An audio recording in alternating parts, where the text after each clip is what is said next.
Ibiza, it's Café Diem with your host Michelle Reed and my guest Danny Plant, the hardcore trader turned hardcore trainer. How do you feel about that, Danny, when I say that? That sounds like you're talking about someone else. Doesn't sound But like I you guess, anymore. pardon me? Doesn't sound like you anymore.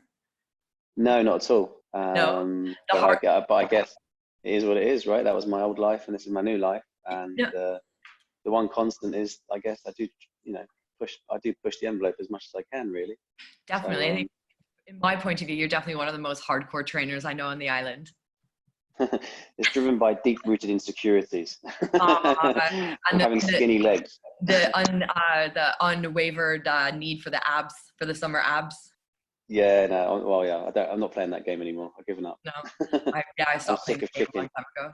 We have toast Yeah. for breakfast every morning, so that's not going to equate Fantastic. to abs. Yeah, exactly. Well done. So before we get into talking about you more specifically and about your business, I wanted to talk a little bit about coffee. So first, coffee. Thank you for joining me for a coffee and a chat today. I see that you looks like you add a bit of some sort of either a milk or something into yours. Tell me how you take your coffee. Yeah, so basically we are filthy coffee drinkers, and we've tried all the hipster stuff, all the kind of like super flavoursome, but we've come back to basically something that resembles tar.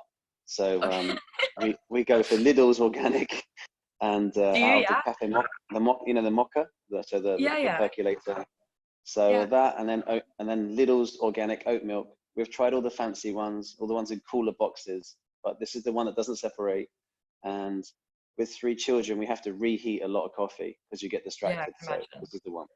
Fresh out of the microwave. Something we have in common, because the Lidl oat milk is by far the best oat milk on the island for sure. The Lidl organic oat milk. I agree. It goes through quite a lot of it. I've tried all the hipster ones, and there's no good, man. No good. Not sweet enough. Okay. And it's well priced. It is well priced. It's interesting though that we have not succumbed to the Lidl organic coffee. We've tried it, but we always go back to Mecca. It's not strong enough, man. It's just not strong enough. I need. No, not for me. I love Sam, and I've got Mecca in there. Yeah. And he's been dropping off food in quarantine. Actually, it's been nice to see him. Cool. And but yeah, so we have it there for special occasions or whatever. But having been interrupted sleep every night with the baby, it's got to be something strong. Yeah, I can imagine. So you're living off coffee and CrossFit. Basically, yeah, coffee and adrenaline. Cool. And fear. And fear. If you were to choose your favorite cafe, you could have Ibiza, you could have London, where your old life was, I imagine, in London. You could have global. Do you have a favorite cafe that when you go, you're like, I'm going to have a really good coffee when I go to this cafe? Okay, well, I'll tell you what, here's one that's not going to be super trendy, but you know what? When I do that lovely BA flight to London City Airport, there's that Pret-a-Manger on the way out. Yes. Do you know what I mean? And it's just, it's not super trendy, and that's probably not the answer you're looking for, but for me, that is me arriving in London normally for 4 days of seeing friends or doing that kind of life. And it's just like, do that, treat myself to a black cab just to have the whole experience, just to talk to a racist for a couple of hours, make me feel like I'm in London again. So it's always to Pret. I'd say the Pret at London City Airport. If you're in Ibiza though, for people watching, I love Brawn, which is in one of the squares of Ibiza town. The little one on the corner. Okay. And it's near it's a Plaza del Parque, and they've got high tables. You just sit out looking at the park. Very cool. Cool. Boring. That's cool. When I'm the same for when I go back to London, it's always Pret. I love their black Americanos. They just make good coffee, right? Yeah. They make good coffee. And it's reasonably priced. And it's not up their own ass. So shout out to Pret. Exactly. Yeah. Not served by someone in a lumberjack shirt with a cracked iPhone. Yeah. Funny. Cool. All right. Now from the coffee to spilling the beans on you.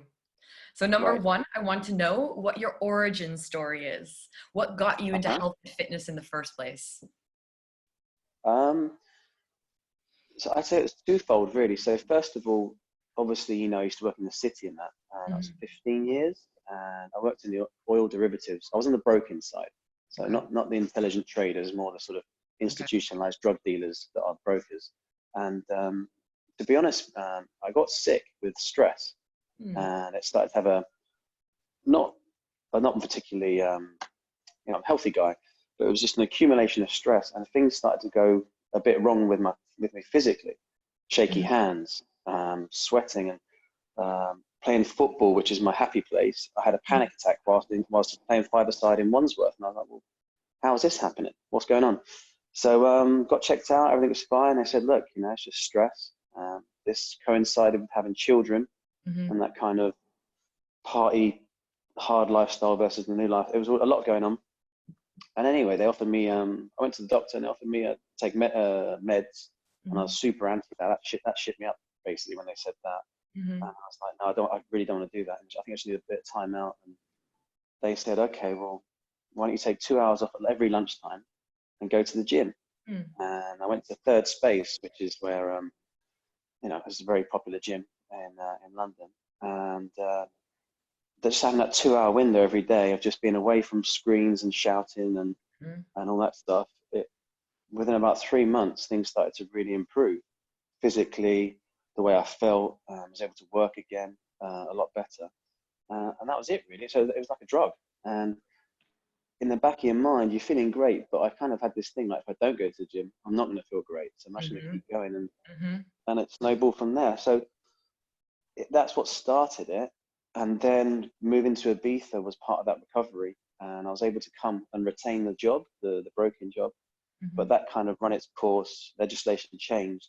And I had to make a choice, stay in broken, but go back to a recognized financial hub like Madrid, Barcelona. They said any city in the world where they've got an office I could work from, but Ibiza is just too tricky with, post financial meltdown regulations. So I was like, well, what do I do? Stick or twist? I'm pushing 40. I've been to hell and back with the anxiety and stress and panic attacks. And it just hit me in the face. I think I started off thinking, I'll just do the course because that's going to help me personally train anyway. And I started looking at locations in Santa Gertrudis. I was like, having a little sniff around, and it was all like $5,000 a month, $6,000 a month. And I was just in my garden one day, and I had a half decent gym built anyway. And I was like, well, maybe people will come here and train, It's not my main source of income. It covers my kids' school fees, which I think is a beautiful thing. And so it's a passion project, and it's something I'm trying to grow. And that's how it came about, really. So one through necessity and the other through health. It's interesting, isn't it, though, the stress side of it, especially coming from what I imagine would be a really, really stressful position in the city of London. Yeah. It'd be different now, though, wouldn't it, if you wanted to work from Ibiza? Because we saw today that Twitter is allowing all of their staff to work from home permanently. Yeah, no, I saw those headlines. And so I was I think I was the first broker to kind of work from home, although I actually I took an office in Santa Gertrudis because working from home didn't really work out for me. But the temptation is there to maybe put a few phone calls in, and I've still got a lot of contacts in the city. Just as that whole gravy train thing, like go back to earning loads of money, wouldn't that be great? But then you put on a good class here, and I might earn 50 quid, but my definition of wealth has changed over the last 2 years. Okay, health is wealth, and meeting people like yourself and all the other trainers on the island. This industry is such a better place for me to be in than the old one. The old one, it's dog eat dog, and I'm working with my best friends from university and stuff, and half the time we're screaming at each other. We're good friends outside of work, but imagine going back into that kind of alpha male sort of toxic masculinity environment. It's very cock heavy, very sort of beat your chest, and also Michelle. Everyone's seen Wolf of Wall Street, Danny. it is a little bit, and I'm 42 now. That was good fun when I was 22. Like a dog with two dicks. But the other thing to mention as well, when you work in the city, there's a cycle, and my customers were the same age as me. We were all new and fresh. But the ones that are left now are either the top bosses, so they're not even on the phones anymore, or they've retired, or they've been fired. So there is a life cycle as well as a broker that, thankfully, has meant I'm no longer relevant to the market. So I don't think I could go back. Cool. But you're never too old to be a rad dad with abs. There's a lot of pizzas. There's a lot of pizzas in the way of honestly, life is too short. A pizza sounds good right now. 9:20 in the morning. Pizza. Cool. So origin story, very clear. What about your first time to Ibiza? So what actually brought you to Ibiza to actually settle in Ibiza and start your business in Ibiza? Besides the obvious. Yeah. So we used to come, so in that stressful environment, I get to a Thursday and I was dating my wife now, and I'd be like, fuck it, I'm just gonna book a flight. So we just book a flight, book the Pasha Hotel, obviously book a place in Santa Gertrudis. We come out and our feet wouldn't touch the floor for 2 days. You know what it's like. And we used to do that. I literally like book it on a Thursday, get back, Sunday night or whatever, With the blues. Body bag. Yeah, with a very, very quiet ride, flight home. Yeah. And we did that. I was obviously having trouble with my health, so I was like, I need to go back to Spain. I was raised in Spain, I forgot to mention, in Malaga. Cool. But Malaga didn't present as many opportunities at the time, wasn't as appealing as Ibiza. So that's why we settled on Ibiza. Cool. So you've fond memories of Ibiza. It must be different. Did you have your children in Ibiza, or were they born in the UK, or where were the children born? 2 in Chelsea and West West. Yeah. And then one, the ginger surprise was born just there, literally next to the fireplace. Yeah. Cool. Nice. 2 years ago. Very cool. So yeah, Ibiza close to the heart, and the kids must love. Do the kids love living in Ibiza? Do they even know? Do. I always wonder what it's like to be a kid growing up in Ibiza. I think for our kids, it's horses of course, and I think for our kids, they needed the space and the nature and everything that brings to sort of listen to them, be a bit more in tune with themselves, and then we can add all the other streetwise stuff later on, further down the line. I think. I don't know if Ibiza will be forever because culturally and this, that, and the other. Maybe they'll need more at some point, but for now, it's good. Nature is key. Cool. Very cool. What I really like about your classes, the ones that I've been to, is that you have an element of the sort of the mindfulness at the end. Not so mindful sometimes when you're doing the classes. It's quite full on, as you know. That's hooliganism. But yeah. Where does that come from? And like coming from a background of, like I say, with your stress and anxiety, I believe your wife is a yoga teacher. So you have this sort of with this metabolic conditioning, which is quite hardcore and really taxing on the heart, very good for stress, stress. And then you like to bring it down. So tell me a little bit about that. And, is that something that comes from your past, or is it something from your wife, or where's the good stress management from? I think it comes from necessity as well. I mean, you got to credit, CrossFit has a very hardcore tag, and there's lots of misconceptions about it, but they place heavy emphasis on the importance of stretching and mobility. Yeah. So I think it comes as much from that as it does being influenced by the people around me. Yeah. One of the big things from differences between practicing CrossFit and doing the course is that they drum it into you. Hey, if you can get into the proper position to receive a snatch, you're going to lift a lot more. Mobility is strength.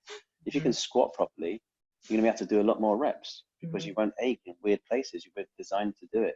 You squat like a toddler.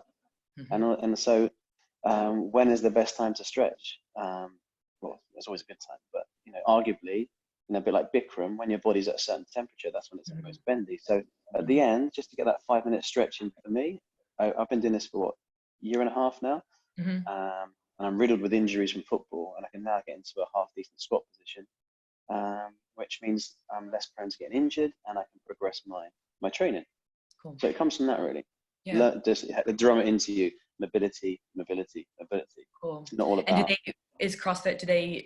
They believe in yoga. Do they use yoga in their training and that sort of thing as well, or? Yeah, but CrossFit being a very successful business, they call it ROMWOD. Have you seen ROMWOD? Yeah, I've seen it. Ask the CrossFit if he does yoga, he'll say no. But I do want ROMWOD. It's yoga. Oh, really? Is that the difference? It's cool. It's packaged as something slightly different and particular to the CrossFit community. It's basically yoga. Yeah, they all do it. Okay. Interesting, but it's not necessarily from a like a hatha discipline or like the yin sort of discipline. It's their own sort of version of it. I don't know. I don't want to offend people with my fellow knowledge. Yeah. Cool. Yeah. So ROMWOD. Cool. Yeah. Another thing with CrossFit, from my understanding, is they're very, very big on nutrition. So making sure that you're fueling your body properly for the exercise and the conditioning that you're doing for your body. Is that correct? Saying? Yeah.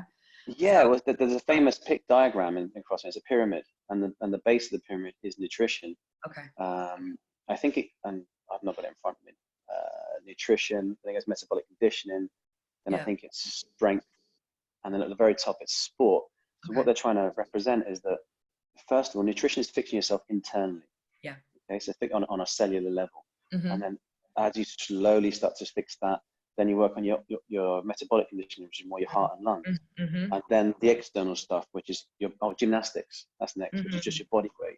And then it's weightlifting, which is external forces. And the ultimate expression of that, at the top of the pinnacle, is sport, where you get to express your fitness. Cool. So it's the base of the pyramid.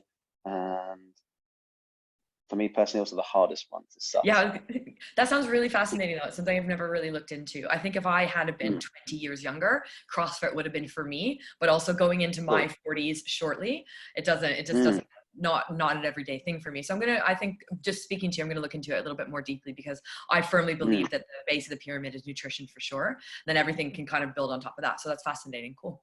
But on your nutrition though, what does your week look like as a rad dad with 3 children and a wife? How do you, besides pizza? Okay. Well, because you're quite, you're training your body quite a lot, and you're doing your classes, I guess, probably 3 or 4 times a week. Well, I think basically from obviously the background was, excess of everything. So I have a very bad, so I think I overeat, if anything. So that's something I've had to try and rein in, and it was always, long lunches and this, and I would never skip a meal. But now I've had to try and simplify it, because I'm not a nutritionist, but I'm not an idiot. And I've done a lot of reading, and so I just try and keep it simple. And I think my breakfast varies. My breakfast is the easiest thing to get right. Okay, porridge. Okay, or scrambled egg on toast, something like that. I just find it really easy to nail the healthy breakfast. So that's a shoo-in. If I can marry that to a healthy lunch, maybe scrambled eggs again, or something else, chicken, vegetables, whatever, then that's 2 meals out of 3 I'm eating clean. So that's 66%. So I'm always trying to eat a healthy breakfast, a healthy lunch, which I'm in control of, and then dinner with the family. I'm not going to ask for someone to cook a separate meal for me. So it's whatever. And I'm sure your wife cooks healthy meals. I imagine she does, without knowing her, but I can imagine. I'm going to give her that credit. I'm sure she's cooking healthy meals for the 4 of you. Yeah, definitely. You can make lots of pulses, but then obviously just very quickly, come Thursday, Thirsty Thursday, it's when the cans of lager come out, and Friday's takeaway, Saturday and Sunday can be anything. It can be a barbecue, or again takeaway. So. And I think that's right. I'm probably eating right about 65% of the time. So cool. In good shape, no visible abs. That's the trade-off. Broad shoulders, flat stomach, no visible abs. And this is a progression for me. I'm learning about, can you out-train a bad diet? I don't know if I want to. No, you can't. But you can enjoy life. There is a sweet spot, right? Yeah. This is what the conclusion I'm coming to as a dad. I can't go all in on the chicken and rice gang, because I have to share meals with other people and cook for other people. Yeah. But there is that sweet spot, I think, in trying to be healthy and having a life and being a dad. Cool. No, I understand that. So kudos to that. Cheers to that. It's only Wednesday, so you have one more day until you have your Thirsty Thursday. Yeah, exactly. Then the vino's out. Cool. Now I want to talk more about your business now and your purpose. So who do you help? When you got into this CrossFit, this game, who are you helping now in Ibiza? Who do you want to help? Well, I initially thought that having switched careers quite late, I'll be training 50-year-olds, 60-year-olds. I'm like a 40-year-old guy. I thought maybe I train the guys slightly older, but I'm training people my age and younger. So that's been a really nice, it keeps you really cool. I think I've become friends with all my customers, and I really like them. There's a lot of DJs, producers, lots of other dads from the school and stuff like that. And I think initially I'm getting people that are in quite poor shape. I hope they don't mind me saying that, or people that hadn't exercised for a long time due to other commitments. And that's the producer guys, the DJ guys, and this, that, and the other. Some of them I used to play football with, and they heard through the grapevine. And other dads from school. And it's been great seeing that those easy kilos fall off. The ones that come consistently for 4 weeks, 8 weeks, and then they lose that, bang, 4 kilos gone. That's, for me as a coach, a relatively new coach, is so rewarding. And it's like, of course, I know if you do exercise, you can lose weight. as long as you don't overeat stuff, but to see it actually happen in my little gym as a first time coach is like, yeah, it's really rewarding. Cool. Oh, shit, it really worked. Helping people. And what kind of help then? So a little bit more about specifically again about your business, and when they come into your space, into Rewild, what are you doing? What are you doing with them? So basically we start off with the way the general theme is sort of like 2 warm-ups, 1 metabolic workout, or workout at the end with a bit of skill. So we'll normally try and get some body weight stuff done on a Tabata basis, or some quadruped stuff, so crawling around like a monkey, a bear, whatever, which is good as well. And then perhaps into a specific warm-up where we'll do a Tabata timer, ground to overhead. If we've got clean and jerks that day, then we'll do a ground to overhead with a light disc or something like that. So you're prepping your body for what's about to come. And then the skills section, which will be about 15 minutes. This is where we try and do the bodybuilding bit, strength building. CrossFit's big on 5 sets of 5, for example, which is kind of like that halfway house. Well, no, I guess that's, muscle building, isn't it? That 25 reps territory, about 15 minutes. So you're learning to lift correctly. And then the WOD at the end, they call it the WOD, the workout of the day. Okay. 15 minutes, 30, 20 minutes, depending on how much prep you've done. And that can be, the theory is that it should be like a lottery. Anything comes out of the hat in any combination, an AMRAP, an EMOM, you should be ready for it. CrossFit's a sport. This is something I don't explain to my clients. A lot of acronyms with CrossFit, isn't there? Yeah, but they're in mainstream now, right? People steal them now. That's the mainstream. Yeah. But the idea is it's a sport, and that it's competitive, and you need to get better at the sport. So we compete against each other in the WOD. You can be doing a scaled version of what I'm doing, but we're still competing on a time frame or a rep scheme or something. And there'll be winners and losers, and that's why it's fun. Yeah, that competitive nature. I think, like I said, 20 years ago, that would have been me, but now I'm only competing with myself. So. Well, there's that too. I switched careers late in life, so I think I'll always have that. Can I do that? Can I get that first muscle up? I can only do half the moves in CrossFit. So to new people that come to my gym, I'm probably a god at CrossFit, but I know there's other instructors out there thinking, this guy's rubbish. Yeah, but there's not many other of them out in Ibiza in their own little, little Rewild. I'm joking. They're all really supportive actually, and it just takes time, and they've all been through that process themselves. Maybe a little bit earlier in life, but I'll get there. Yeah, of course. This is a lifelong journey, isn't it?